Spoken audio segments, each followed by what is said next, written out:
Hmm. Yan, magandang araw sa inyong lahat mga idol. At ito mga idol, may challenge lang ako mga idol, no, na ipapakita mga idol.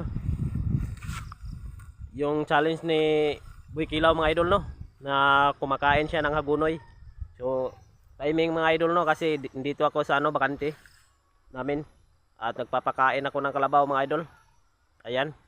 So gusto ko lang i-try mga idol yung pagkain ng hagunoy mga idol, no, ni Idol Boy Kilaw. Yan idol, shoutout siya idol. At ito ang Sana makita mo tong video na ito mga idol. Okay, palaman na. At hindi ko naman sinabi mga idol na niyabangan ko yun si Idol Boy Kilaw. At gusto ko lang mga idol i-try kung kaya ko rin ba mga idol, no, na kumain ng hagunoy mga idol. At alam kong ano to mga idol, ng tambal to mga idol, no. Tambal to para sa amin, gamot to para sa amin mga idol sa probinsya. So let's go mga idol. So tingnan nyo mga idol, kakainin ko. So, sana Idol Boy Kilaw, sana makita mo itong video na ito.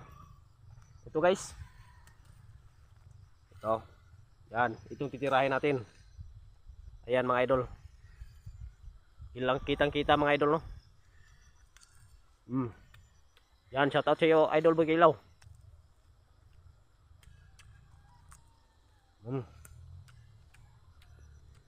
Try ko lang mga idol, no, kung kaya ko rin ba.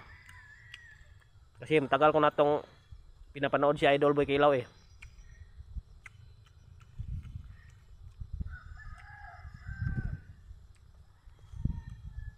Yung lasa niya mga idol, medyo mapait na malinamnam.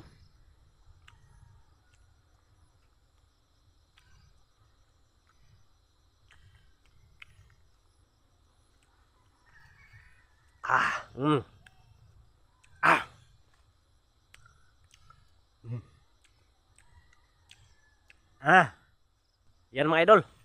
Yan. Kaya ko rin pala mga idol. At let's go mga idol. Dagdagan pa natin para makita talaga ito ni Idol Boy Kilaw. Yan idol, shoutout talaga sa iyo. Sana makita mong video na ito mga idol, no.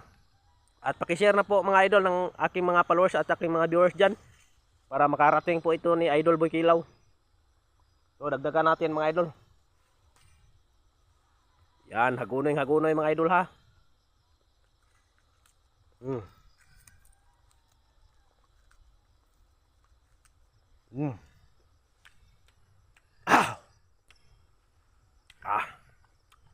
Sarap.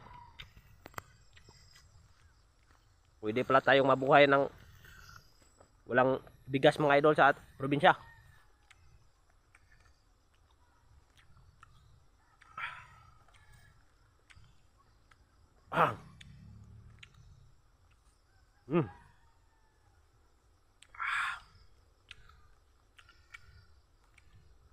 Parang hindi ko tulon mga idol.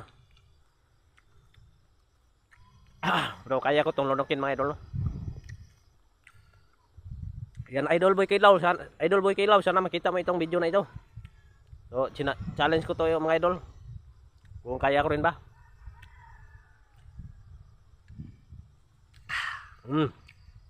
Yan mga idol. So maraming salamat sa inyong lahat mga idol. Paki-like and share na lang mga idol, no. And paki-support na lang po ng aking page mga idol. Maraming salamat guys. Sana makarating po ito ni Idol Boy Kilaw.